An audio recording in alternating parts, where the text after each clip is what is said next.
Can you pick and choose from the words of Jesus? Well, many do. But today on Back to the Bible, Pastor Nat Crawford reminds us why we simply cannot rewrite Jesus. Later, Arnie and Cara Whitney will join Pastor Nat to discuss sharing the truth about Christ with others. Now, before we begin, it's clear that COVID-19 has brought on a lonely season for many people. But with Jesus, you don't have to feel abandoned. That's the message Pastor Nat conveys in this month's issue of Win the Day, and we'd like to send you a copy as a gift to thank you for your support of this program. So give us a call at 1-800-759-2425 and ask for your copy of Win the Day. That's 1-800-759-2425. Or visit backtothebible.org. Now, here's today's message with Pastor Nat. Today, we're kicking off a new series called Rewriting Jesus. There is this popular concept today that you have your Jesus and I have my Jesus. In other words, who Jesus is, what he has said, and what he has stood for, and what he even did, it is relative to each individual. But is that true? Is Jesus relative? Can you have your Jesus, and can I have my Jesus? Well, you know that the simple answer is no. Of course not. There is only one Jesus Christ. What he said, what he did, what he stood for, that is found in the Bible. Now, if we're honest, many of us try to rewrite Jesus. We treat Jesus' words and his instructions like a Chinese buffet. We pick and we choose what we want. We read a passage where Jesus says to love your enemies. But what we say is, you know what, that doesn't really work for me, Jesus. So what I'm going to do instead is I'm going to rewrite you. I'm going to rewrite what you had to say. And so now I will choose to ignore my enemies, or maybe I will badmouth my enemies on Facebook. You see, we've rewritten Jesus. So this month, we're going back to the Bible to see exactly who Jesus is, what he said, what he stood for, and even what he did. So let's begin by meeting a friend of Jesus. Her name is Lucy. Now, you won't find Lucy in the Bible, but where you do find Lucy is in Francis Chan's book, Crazy Love. Now, if you met Lucy at church, you would probably think she was somebody's innocent, dear, sweet grandma. She is the kind of woman who will come and give you a big hug, and then she will introduce herself. Now, you would never guess that Lucy is an ex-prostitute. When Lucy was in her teens and early 20s, drugs and prostitution controlled her life. Through an older Christian woman who reached out to the prostitutes, Lucy met Jesus. And you better believe her life was changed forever. To this day, almost 40 years later, Lucy lives near the same streets where she once worked as a prostitute and consistently opens her home to other young women who are caught in prostitution. It is common knowledge on the streets that if you need anything at all, you can go to Lucy's house. Now, Lucy, she doesn't have a lot, but her home is always open. Prostitutes, pimps, drug dealers, drug users, and anyone else that most people would avoid, Lucy says, you are welcome here. She invites them into her home. This is her way of loving people who are in desperate need of the hope and the same love that Lucy found in Jesus Christ 40 years ago. I am not a betting man, but yet I would say that none of you come from a background like Lucy's. But I can be sure that all of us, even if we don't have that kind of background, we have the opportunity to open our hearts, our lives, and our doors to people just like Lucy. Now, they may not be prostitutes, but we know that the world is full of lonely, hurting sinners. Your workplace, your neighborhood, your favorite stores and restaurants are full of lonely and hurting sinners. But are we spending time with people like this? Or are we spending time with those who are just like us? Do we spend time on other people's turf? Or do we only invite them to church? Do we spend time with the lost at our homes? Or do we merely throw articles and quotes at them on social media?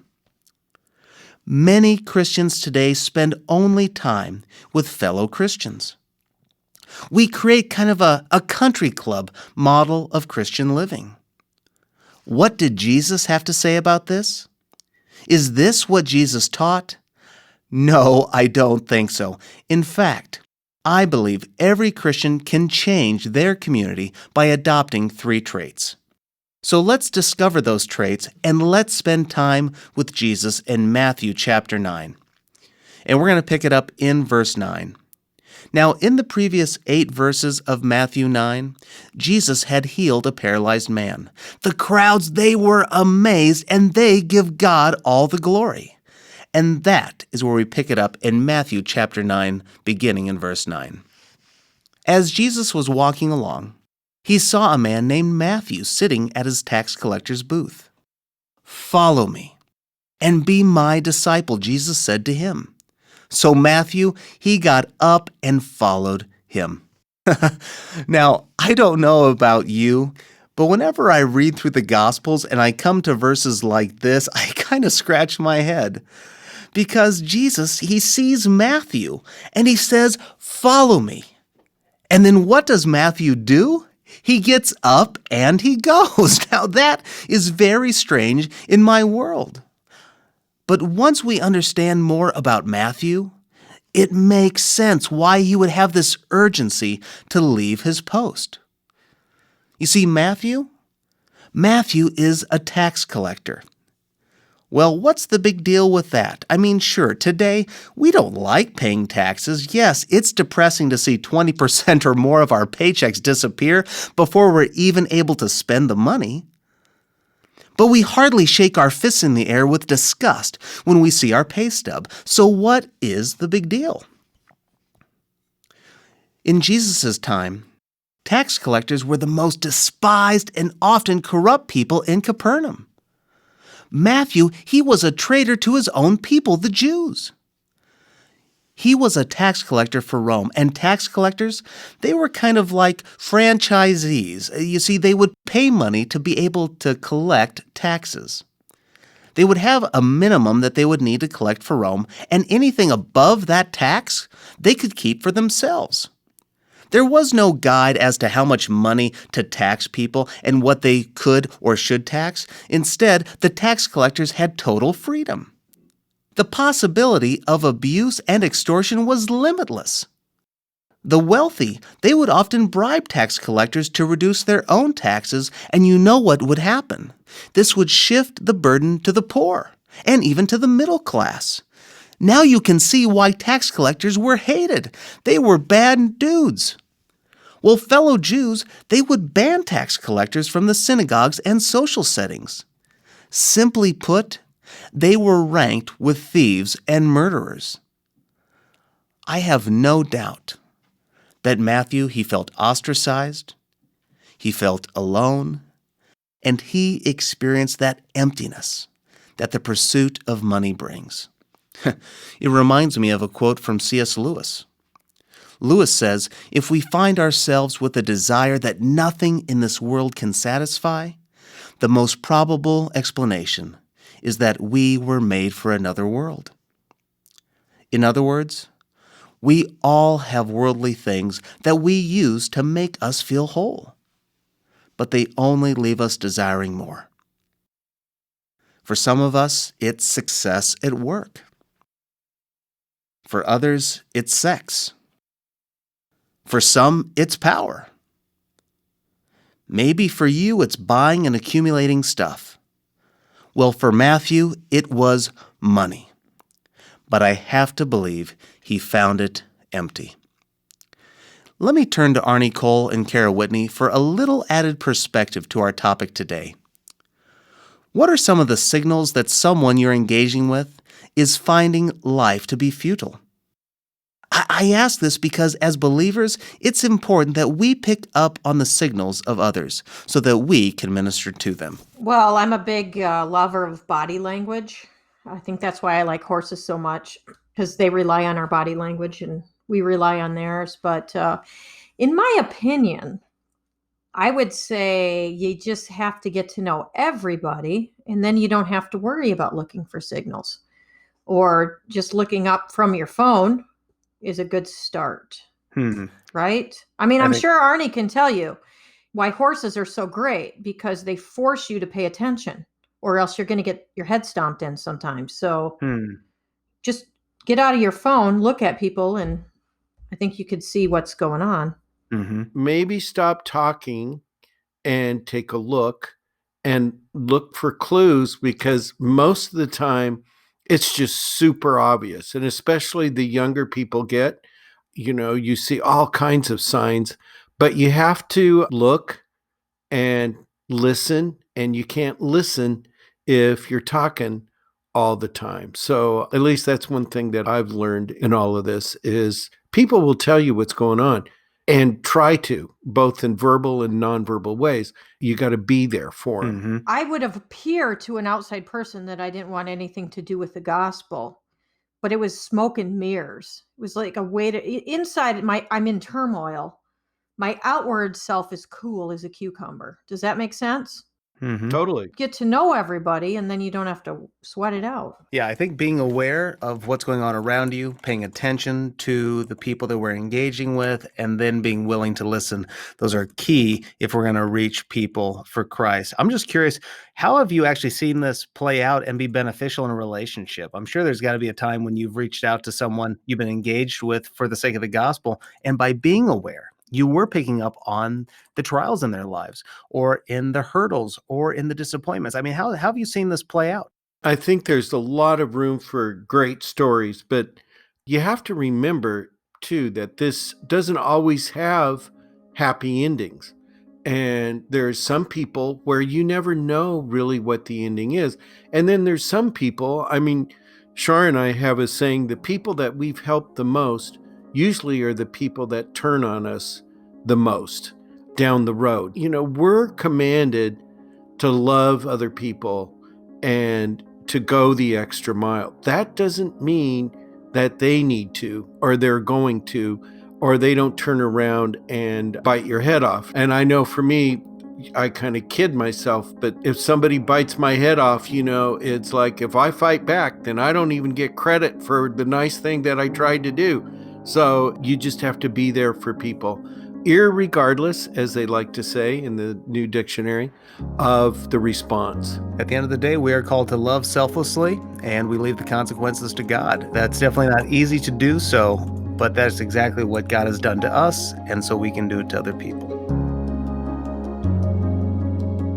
We'll be back with more of today's message in just a moment. In the meantime, here's Pastor Nat to tell us about this month's issue of Win the Day. Let's face it, with COVID, this has been a lonely season, and it has the potential to continue. But here's the thing.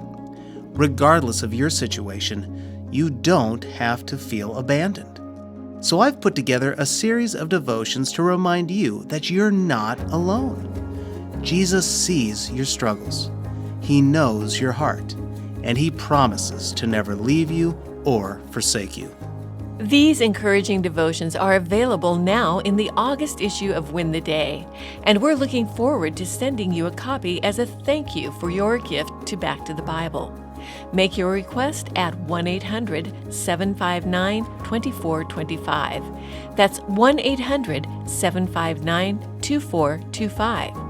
Or if you prefer to give online, visit backtothebible.org. backtothebible.org. Now, here's more of today's message.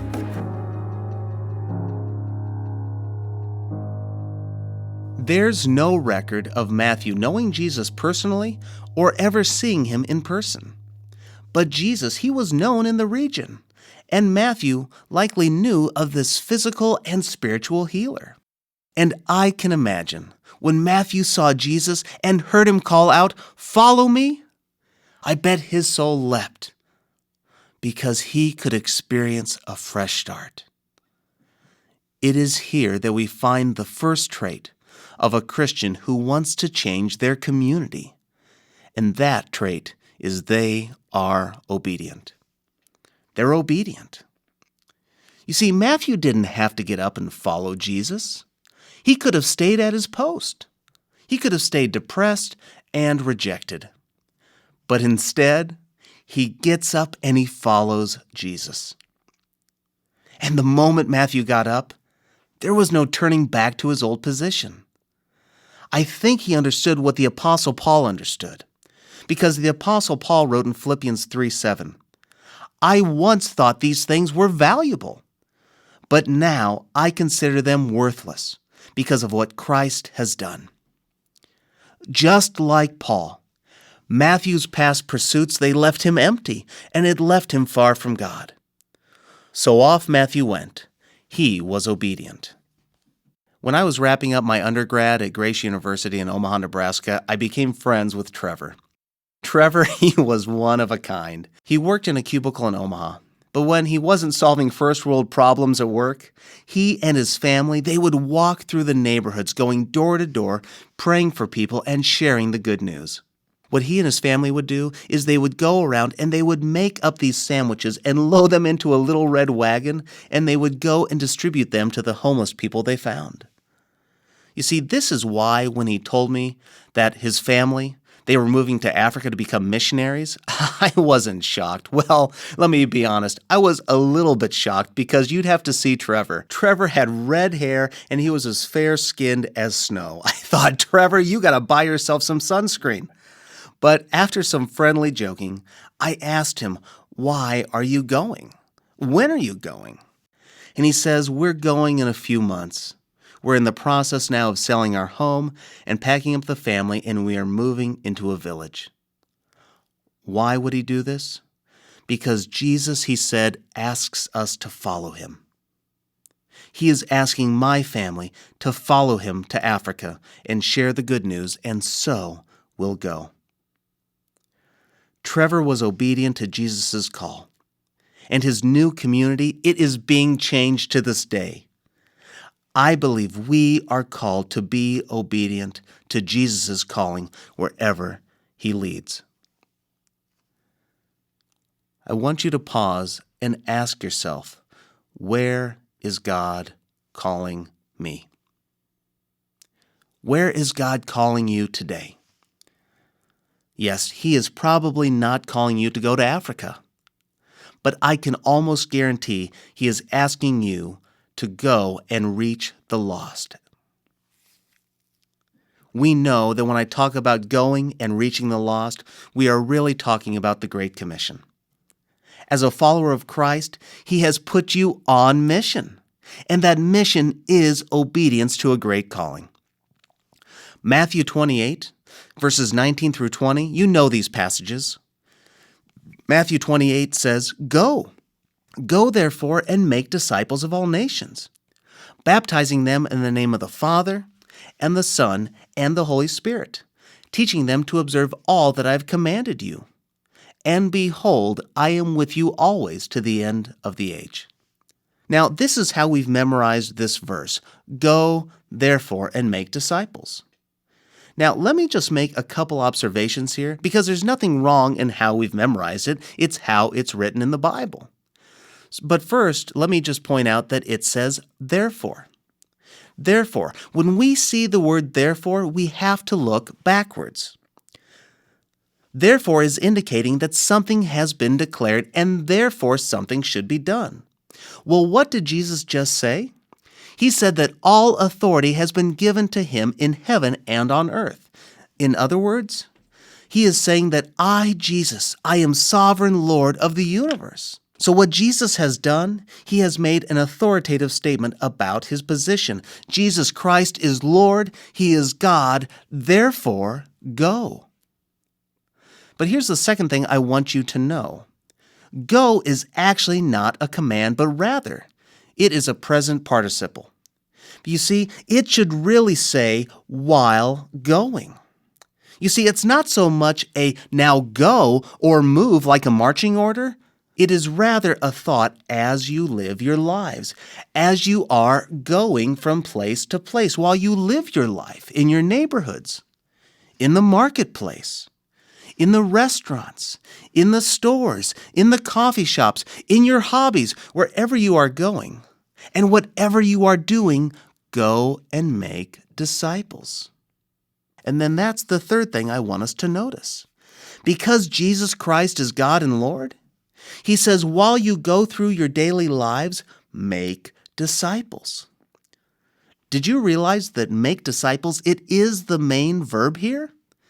It's the central command of the verse. It is both the combination of believing and learning. It's not just simply a conversion. It's not something that we just say yes to, because this concept of just say yes to Jesus, that is not found in the Bible.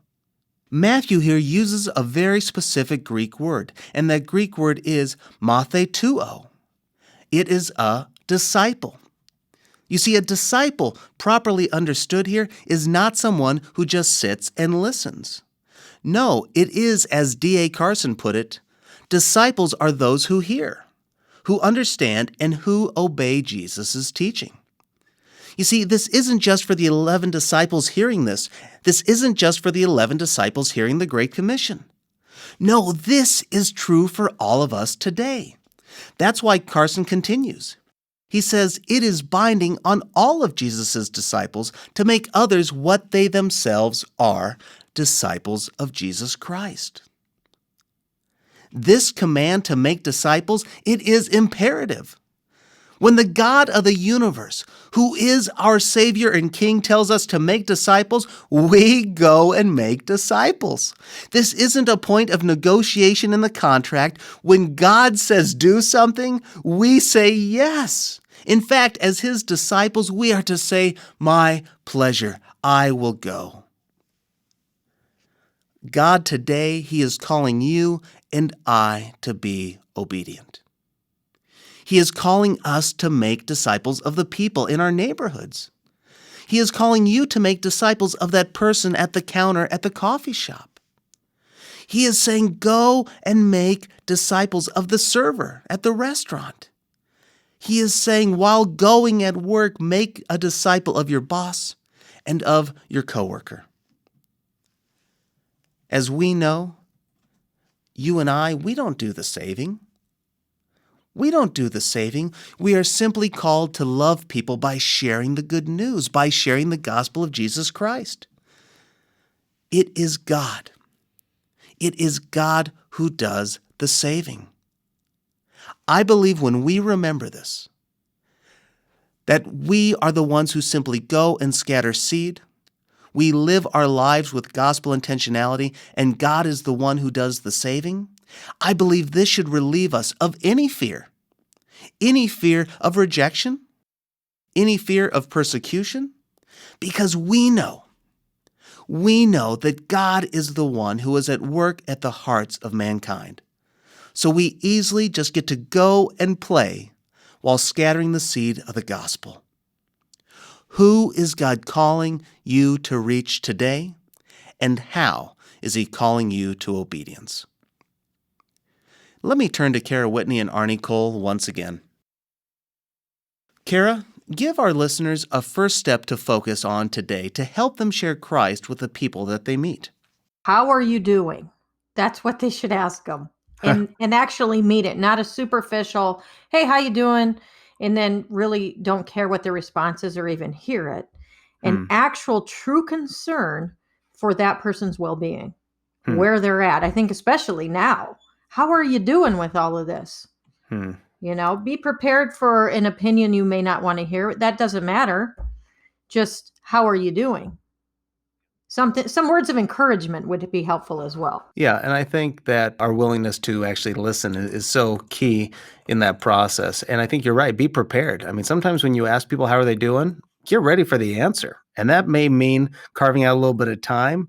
But I tell you, and you know this, when we engage with people sincerely, it opens doors to conversations we would have never had otherwise. Well, I remember I was in a locker room one time. It was kind of like this spa setting place, and I was waiting to get my hair cut, and there was a woman in there. She was older, and I just said, "How are you doing?" And I wasn't prepared for her to actually tell me how she was doing, Hmm. because her response was, "You know what? I'm not doing that great." But by the end of the conversation, she told me she had fell, hurt her leg. But then she was so encouraged by the end of it because she realized that she'd been married to this man for 40 some years. And now he was stepping up in incredible ways that she had never seen before. Hmm. It was such a great conversation. It was the first time I really realized how powerful a "how are you doing" is. Yep. Arnie, was there ever a time when you doubted that you would be a good witness for Christ? Oh yeah, there was several years as a new believer that I thought because of my past failures, spiritual failures, I was lucky to be saved and going to heaven. And I didn't, my biggest thing was for people not to know me or know my past. And so, yeah, you have that period of shame um, that can set in. And if you're not careful, Satan can use that to defeat you. So, yeah, multiple times. I can remember going to church and having been divorced and sitting through about how divorce is so terrible. Well, I wasn't a believer. I got divorced. You're sitting there and you feel just so ashamed and so guilty that, the last thing you'd ever want to do is talk to someone about a relationship with Jesus Christ. And I bet there are a lot of people out there who have felt the same way or do feel the same way today. What changed for you? I hate to admit it, Pastor Nat, but it was a pastor just like you, a youngster. He just came up and said, what are you doing? You got to tell people. And I said, well, nobody wants to listen to somebody who's been such a spiritual loser all their life. And he goes, no, it's just the opposite of that. So, yep, it was some youngster just came up and kicked me in the butt. It's amazing how God uses people of all ages and experiences to impact us and to change our lives. Well, even though we are saved, we still have the flesh to battle. I struggle with it, and I know you do as well.